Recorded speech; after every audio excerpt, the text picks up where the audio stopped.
Сәлеметсіздер ме? Бүгін біз тауық етінен жеңіл сорпа дайындайтын боламыз. Көреміз. Так, сорпамызды дайындауға бізге тауықтың еті керек. Оны осылай кішкентай турап аламыз. Каналымызда бұрынғай қойым тамақ болып кеткендіктен бір разнообразие жасайық деп осындай тауықтың етінен сорпа жасаймыз деп шештік. Жеңіл, біздің үйдің адамдары сорпа кішкене жақсы көреді. Сол үшін көбірек деп жасаймыз.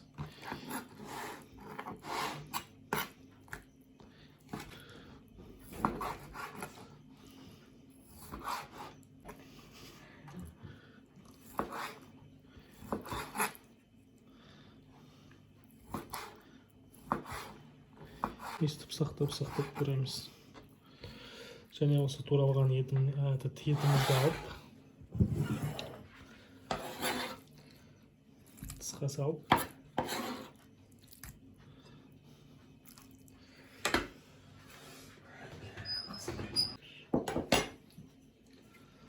тұз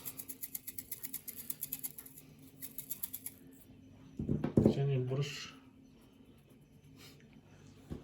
қосып, және бір үлкен ас қасық ұн қосып араластырамыз.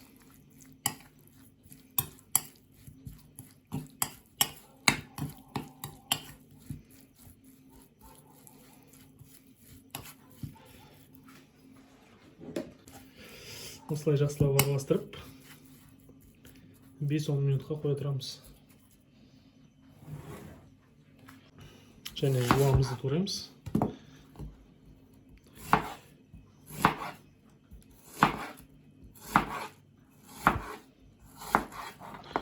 Ұсақ-ұсақ қып турасақ жақсы болады.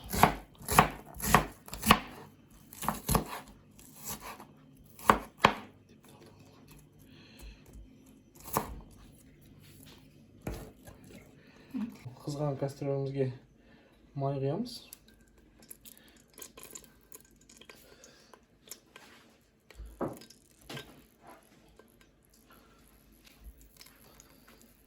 Және пока жуамызды салып қуыра береміз.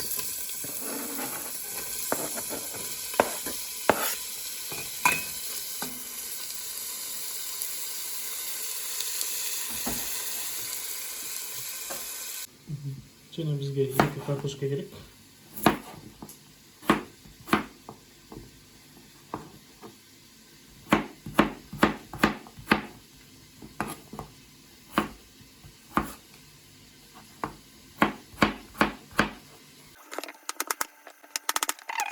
Екі штук чеснок керек.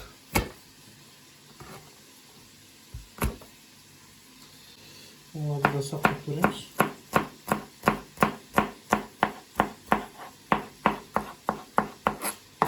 Және 2 шағын сәбізімізді күштеп өткіземіз.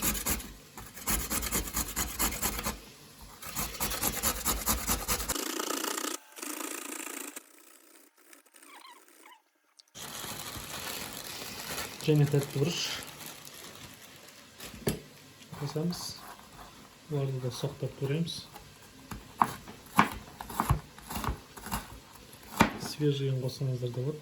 Біздікі замороженный.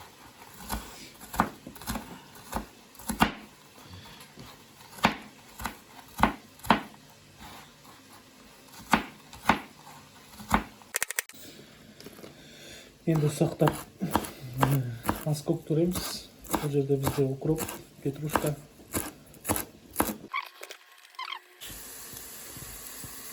Так, жуамыз қуырылды. Үстіне ұнға батырылған тауығымыздың етін саламыз.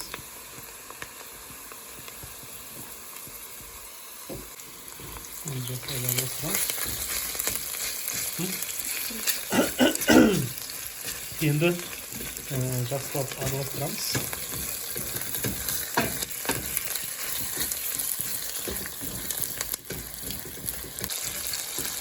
Етіміз қуырылғаннан кейін үстіне овощымызды саламыз.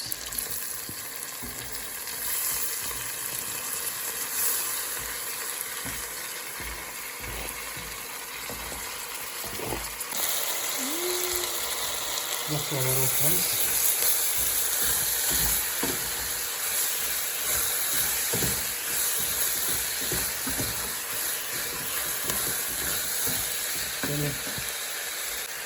Және тұз саламыз.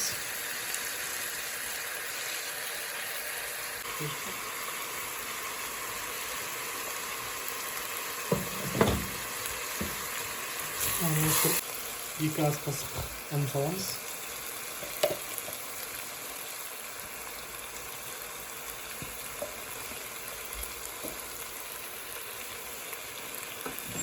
Және жақсылап араластырамыз.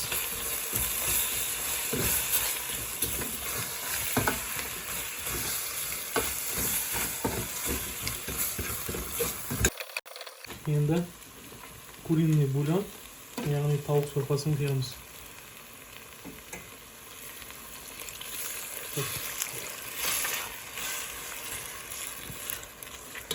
Бізде онымыз осы сорпамызды қою болу үшін керек. Осындай болады.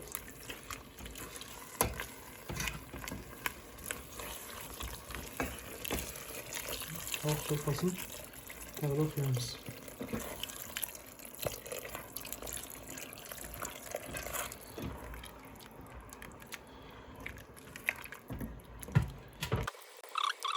Сорпамыз қайнады. Енді осының үстіне аздап макаронымызды саламыз. Араластырып, макаронымыз піскенше ақырын отта қайнатамыз.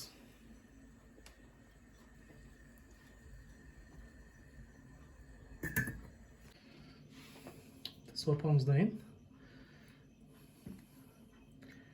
Әдемі қою сорпа болды. Енді тарелкамызға құйып,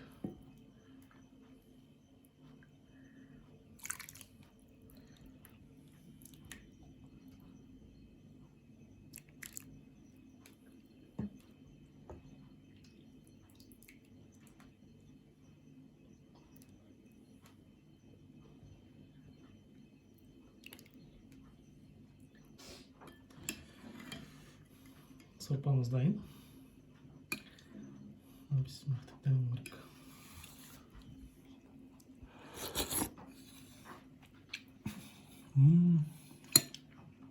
Вообще тема.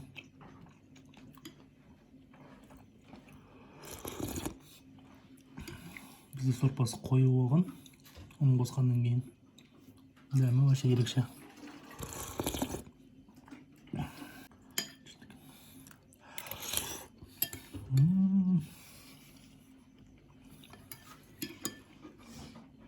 Сорпамыз дайын.